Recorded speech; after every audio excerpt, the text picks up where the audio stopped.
Good evening. This is our first episode of the new podcast, Raf Silverstone Safe Space. How you doing, Amanda? Pleased to see you. Hi, how are you? Tell us a little bit of background about what we're here for today.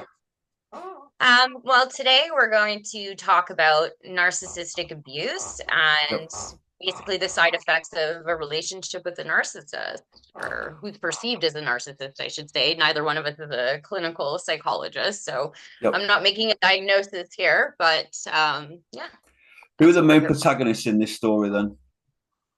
Well, I guess it would be about a situation between myself, my husband, and my our ex. We'll call him Jay. Okay, we'll call him Jay. That's a good call. Call him Jay. Give us a little bit of background before we delve a bit deeper.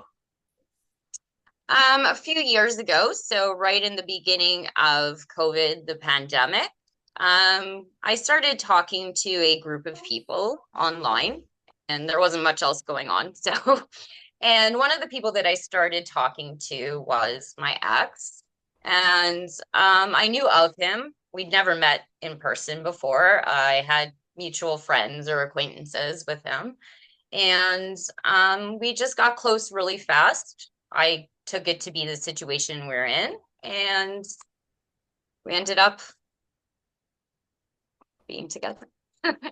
So this is in effect a menage a trois that was a little bit more multi-layered than just a Sunday night Well, tryst once a month. yeah, that terminology is a little foreign for me because that's never how we looked at it. Yep. It's more that we embarked on a consensual, mutual relationship, but it was a Yep. relationship. It wasn't just a physical situation. Clarification, it was just physical between me and my ex. My husband, my husband and my ex were not physical together. Theirs was just what was perceived to be a very good friendship and a partnership, I suppose. And I don't know, I can't speak for anyone else, but for me, it was really fast and felt really hard. And I just believed things like that the three of us could just be a functioning unit. We didn't have children, so we weren't worried about hurting anyone else. And, we figured three incomes, three people loving each other, three friendships. What could go wrong? So would it be fair to say that you went into this with your eyes wide open in regards of you wasn't looking to have an extramarital affair? You was Absolutely you. not. I That's think the that I think thing. that's very important to point out. Yes, that's definitely a factor. And my husband and I never would have began anything like this should we not have felt that our partnership and our friendship was strong enough that Yep. we could be together, grow together, and with very little repercussion.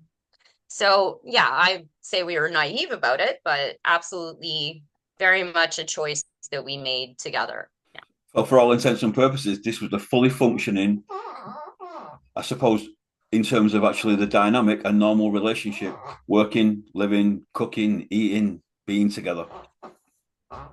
Absolutely. Like I would say that it's as if I had two partners. I'm not going to say I had two husbands, but it's as if I had two partners. I felt love, I gave love, and that's just we went into it believing, first of all, it was, based on what we were being told and our perception.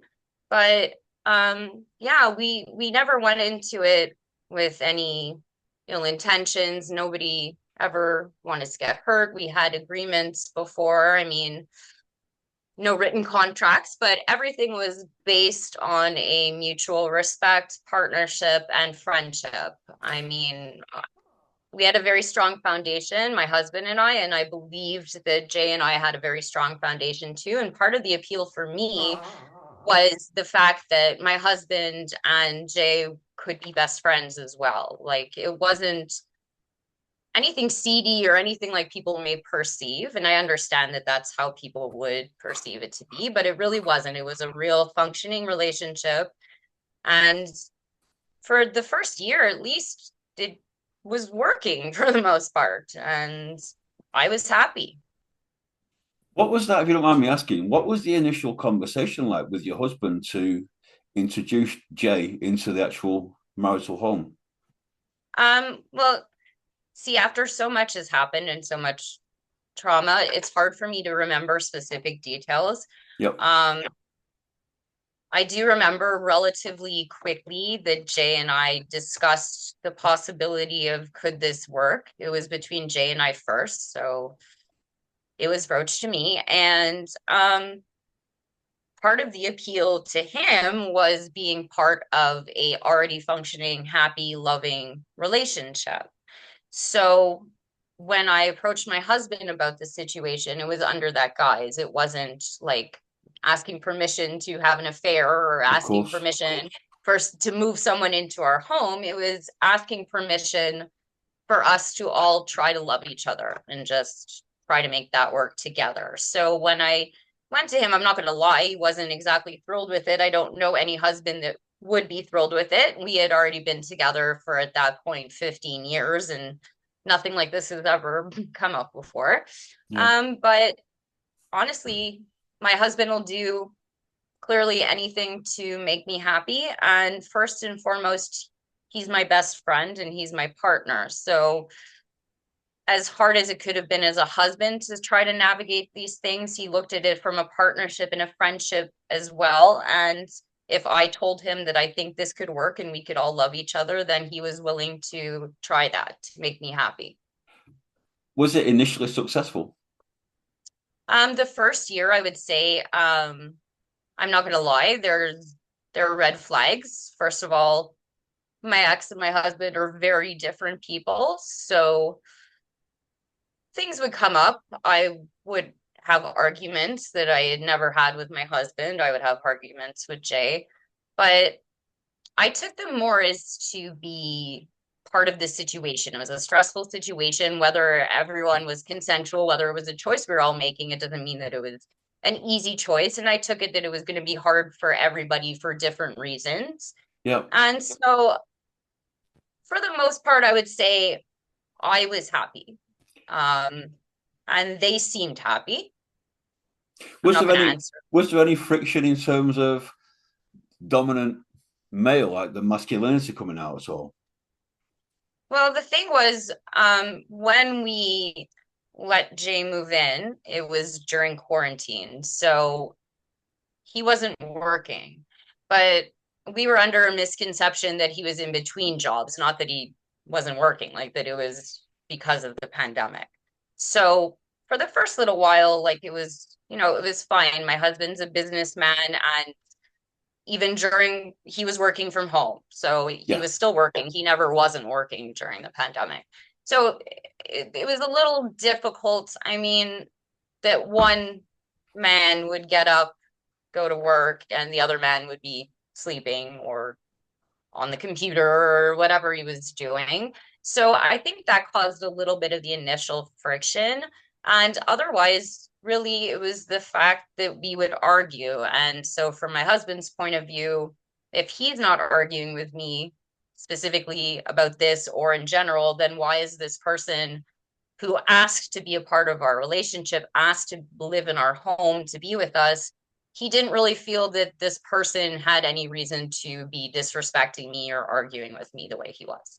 I agree with that actually. I mean, that must have been a very difficult situation for him to navigate. With Absolutely. Well, plus I would be in the middle, so I would be arguing, making up, arguing, making up, and in the same time, my husband would be saying, like, "What are you doing? Like, why are you doing?" And we'd all be in the same house, so it would be a little complicated.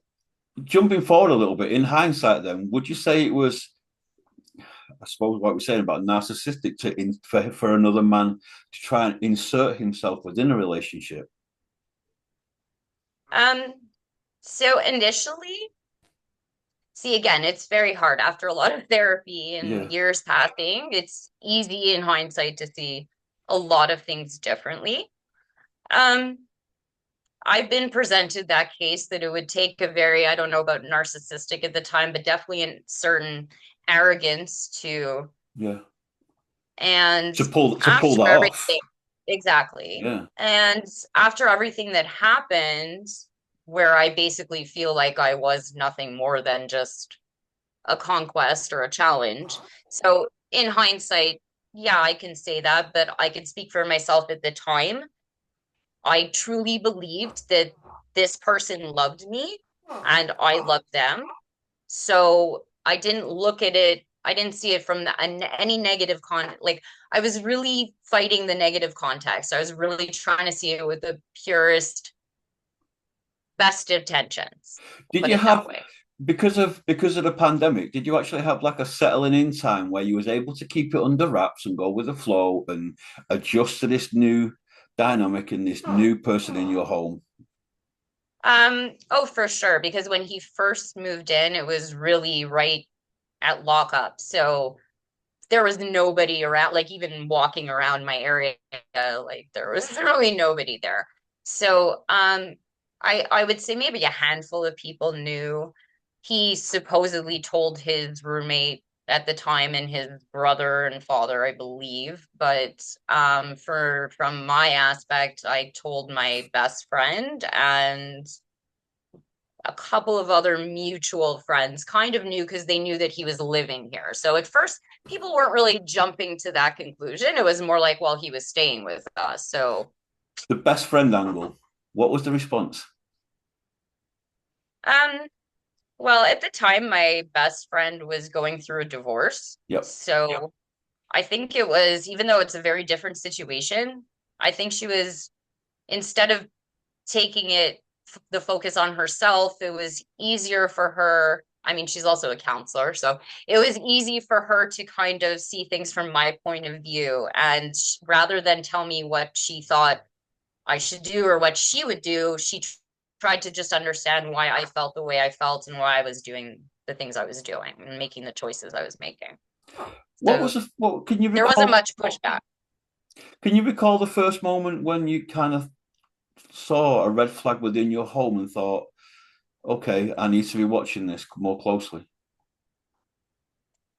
Well, the first red flag actually was right before he moved in. Yeah. And um, I had discovered that he had multiple profiles on social media. So that was a little concerning at first. And one of the profiles wasn't in his name. He had multiple profiles under his name, but there were also other profiles that weren't attached to anybody that I've since found out from his former girlfriend's friends, they were him. And one of those profiles messaged me, like, leave him alone, like, like, yeah. So it was a little concerning, but that was the thing about Jay. Because it was a pandemic and because I didn't really know much about this person other than, what was being told to me, like, there was no way for me to question it. And truthfully, why would I question things? Like, why would I question somebody wanting to be a part of my family? Like, he wasn't wanting to have an affair with me. He was wanting to move in and be a part of my family. So why would I question somebody's intention? So I Yeah. never questioned it. And what happened was he would blame it all on his ex-girlfriend. Like everything was his ex-girlfriend. Then I found on one of his Instagram profiles there was like underage girls, including a girl who is friends with his ex-girlfriend's daughter. He blamed it, saying like he was just trying to hurt his ex-girlfriend. So Whoa. that being said, yes, huge obvious red flag, Yeah. but I accepted, I mean, I do have accountability because I accepted that. I accepted the explanation. And rather than think in my head, why is at the time 45-year-old man, why is he trying to stick it to his ex-girlfriend anyways? Like, why are people messaging me from accounts? Like, instead of thinking of that, I just really believed him that it was just a horrible relationship and this person was like the And they devil and happen. They happen.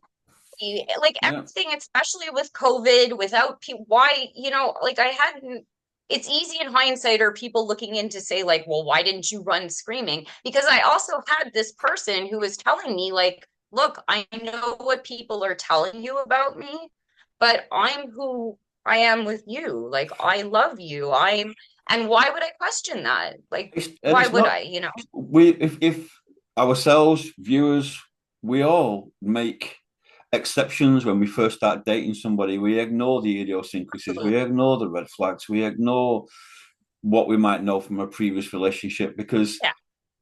well, just because if we all run Well, and around, if everyone we all has a run around, past, yeah, you know, everyone's got a like, past. If we all run around yeah, blaming and looking at somebody's past before making a decision, I don't think anybody ever be in a relationship.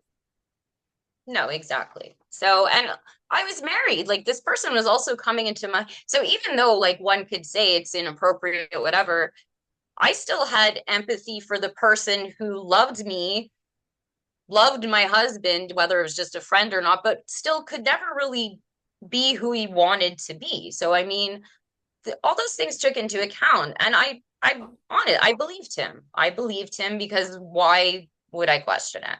Why would I believe that somebody would be cruel to me or take advantage of me in a situation? Why would I believe that? The question I have to ask is, are you expecting any negative feedback after this interview? And if so, how will you deal with that? Um, Maybe my mother. No, I'm just kidding. She's gonna watch. No. Look, Hi, I Amanda's mean, mom.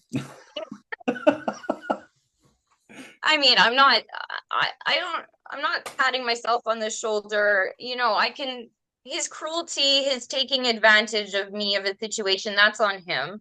But the situation itself, like I have accountability. I understand it wasn't easy for my family because again, it wasn't an affair that I wanted my parents to accept this person as somebody that we loved, somebody And they that did, and they did. and they did. He Yeah. was in our home for holidays. I mean, we celebrated his birthday, Christmas, Hanukkah, Passover, whatever you name it. We celebrated it. And yeah, my parents were really, it wasn't easy, especially for my father. I mean, but they love me and they did for me like my husband does, you know, like they did and they accepted this person. I would think my family wouldn't be overly impressed. No, whereas I'd like to think my therapist will be impressed that I'm listening to her and her advice. Um, Look, anyone listening, if you had come to me 5 years ago and told me that I was going to end up in a situation where I felt that I was in love with two men, I would tell you you're crazy. You know, when you watch these like 90 Day Fiance shows, you think these people are crazy. Like I would never do that. And I'm still like that. I still have to take pause when I'm listening to stories or my friends and be like, oh my God, why would you do that? But until you're really in a situation, you don't know. And I didn't do anything to hurt anybody. I did things out of love. Yep. So, I you will know, add, like, I will add yeah. that, it's more common than what people think. I know personally of another, a man, his wife, and her girlfriend, and that all their children lived together, and it was Wow. a dynamic that actually worked. And I met them in Spain, and they were a nice enough family, and we just let them get on with it. No one really judged, and I do think in this day and age, that's what's probably a little bit more refreshing is people being judgmental nowadays. It's kind of fallen to the wayside. The one question I did want to pose about that was at any point while you're doing this now, are you in fear at all? Most important thing. Uh, I mean, look, we'll get to it in parts two or three. I mean, I feel that I've already suffered the consequences of, Yeah, the court of Facebook and people's opinions, and a lot of their opinions are based on hearsay or the perception and words of somebody that I had to discard. So that could be taken in account. But look, I mean, I don't, I'm not getting a Nobel Prize here. I didn't split the atom. Like, I tried to make a relationship work, it didn't work. Do I think that people are judging me, have been judging? Absolutely. But I'm at this point in my life, what I do, that doesn't concern anyone. What people do, as long agreed. as they're not going around hurting people Yep, deliberately, do what you want to do what makes you happy. Just, as long as you have respect for people, you don't take advantage of people, you don't use people, you're not deliberately cruel, you're fine with me, like, so I would hope that people eventually feel that way if they take the time to listen to my story and actually listen. Then, I'm hoping that they'll have like maybe a more understanding, more empathetic, you know after why I do how what I. after how long did you start to think this is going wrong, and a real alarm bell started to go off. Well, in our relationship, I would say it was total, let's say 3 years. I asked him to leave, we'll say once. I mean, I asked him to leave twice in that time period, but I let him come back that night. So we'll say, but what happened was the year before we ended things, I was pregnant and I developed something called hypermesis gravidarum, which is essentially, you can't even call it all day morning. I mean, it's beyond morning sickness. I had to be hospitalized and consequently I had to medically terminate the pregnancy I'm because really sorry to hear that. thank you. It's it was the hardest, I would say, point in my life. And what happened was my husband plays basketball, golf, he's in leagues, so he had a game. And I was very sick. So he went to the game and he asked Jay to please take care of me because I couldn't even swallow water. So what happened was the virtually the moment my husband left, Jay started arguing with me that I wasn't paying enough attention to him and I Wow. wasn't being romantic. I was, yeah, it's probably being, I mean, I was dying. By the time I was like under 90 pounds. So I was very ill. And as he was yelling at me, I literally had my head in the toilet. So that was really awful. And when my husband came home, Jay went to his roommates to do whatever he was going to do. I guess he was frustrated with me. And I was hunched over and I looked at my husband and I said, he has to go. I can't have him here now. I'm very sick. We need to bring his stuff. He has to go. So that was the first time that I asked him to leave. But there was a 2 week period where I was really trying to hold on to the pregnancy. And I knew that I was miscarrying, but I was hoping that maybe with IV something that I could hold on to it. Consequently, I wasn't able to. But during that Okay. period, I wanted Jay to come back. He wanted to come back. He said he wanted to take care of me no matter what happens. He wanted to be a part of it. We're a family. So I took him back. And in hindsight, that's probably when I should have ended things, I think that but I this is a didn't. good. I think this is a good place to leave episode one, and we'll pick this up at this point in episode two.